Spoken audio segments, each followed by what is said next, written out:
So use this color pencil shading chart just to help you find pencils. It is not 100% accurate, right? It is just to kind of help you kind of determine what kind of pencils you might need depending on your color scheme, right? So looking at mine, I'm definitely green, and so I can have the 912 apple green, the 909 grass, and the indigo. That pretty much works for mine because I'm in this pure kind of green family. But if I was in the blue green, I might need to switch to a 905 or, change up my pencils. Not everything's going to work 100%.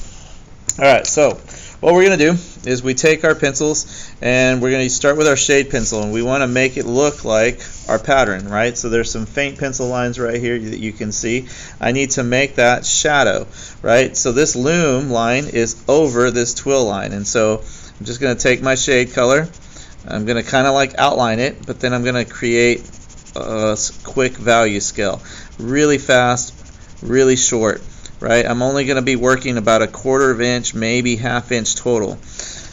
So now that I have that in there, I'm going to do this to the other side as well because it's going to cast a shadow on both sides. I want to go from Sharpie to Sharpie.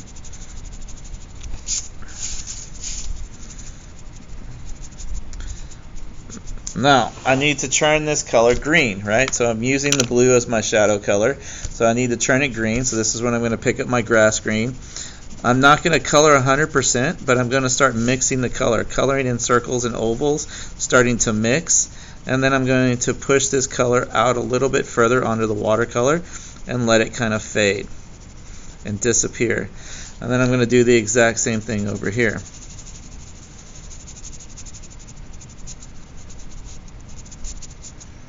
The last color solely exists that I can blend this color into my watercolor paper. So I'm just going to lightly use it so that it disappears into the watercolor paper, but I am going to bring it back onto the shadow and shade colors so that way it's all kind of in that green family. But again, this is where I'm really practicing my values in that 1 and 2 range when I'm on the value scale, and then bring this color into this area, and so that creates that illusion. And then I just move on to another area in my paper, and so we just keep same skill over and over and over again. So I'll go here, there's that pencil line, so I'm going to outline it to a certain degree, follow it over here, practice that value scale, short distance, and fade and disappear. Smooth transition.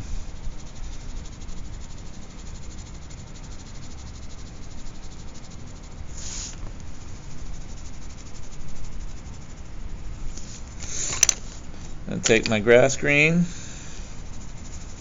blend and mix, and fade. Blend and mix, and fade.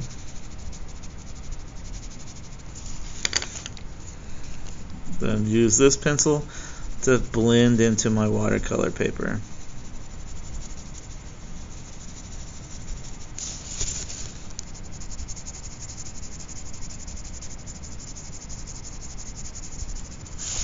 And that's it. You just keep going around making that illusion happen.